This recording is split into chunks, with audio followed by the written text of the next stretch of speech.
Okay, so the majority of the time I put my makeup on with the 3D brush, but if you are a beginner and you're new to cream makeup, it takes a couple applications to get the hang of how much product to put on because you're used to liquids and like slathering it on, but creams a little bit goes a long way. They're super pigmented.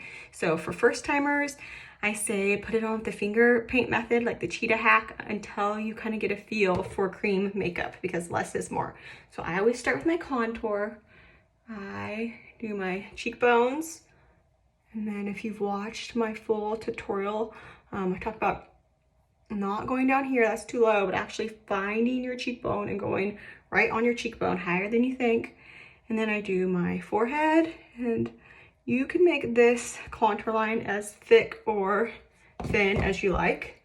And then I do my jawline. And also, you don't even have to put contour in all these places. These are just kind of the basics to carve out your features for a 3D chisel look. When I do my nose, I don't do the sides of my nose because that can make your nose look wider. I just do the tops of the bridge of my nose, which really, you do that, it's easier. So the sides of the bridge of my nose, not the actual sides of my nose. And if you hit a little bit under your lip, that can make your bottom lip look a little bit bigger. And now I'm going in with my brightening highlight. This is the lighter of the two.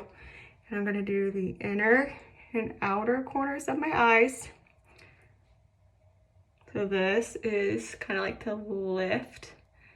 I go like towards my temple and to brighten right between my eyebrows area and down the center of my nose, Cupid's bow, and center of my chin. So again, this is all about adding dimension. This is 3D foundation to carve out your features and bring light forward. So now I'm going in with my main highlight, the darker, and I'm kind of just filling in all the open spots. So I'm going like what they call the beard area. And then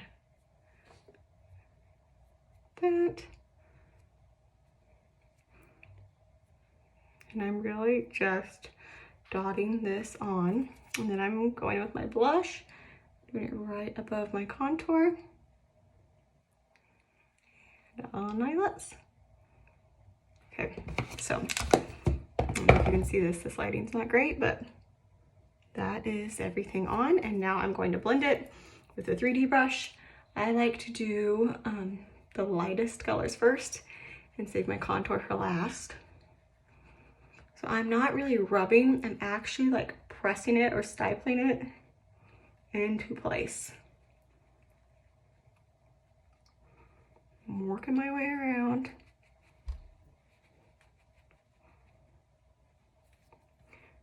I like to use this pointy end around my eyes.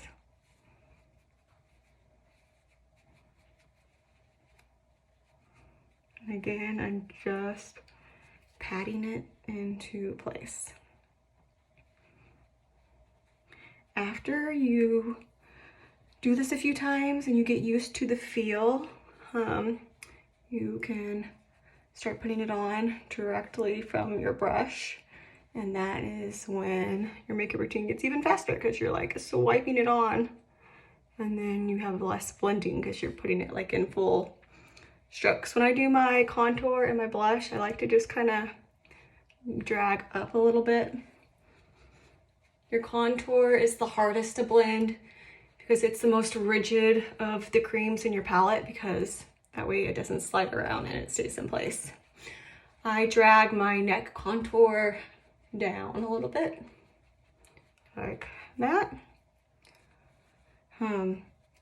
Besides for making sure you don't use too much product in the beginning, you also want to make sure you don't overblend, because if you blend it around too much, then you won't see the same definition. You're really just blurring out harsh lines and marrying the products together.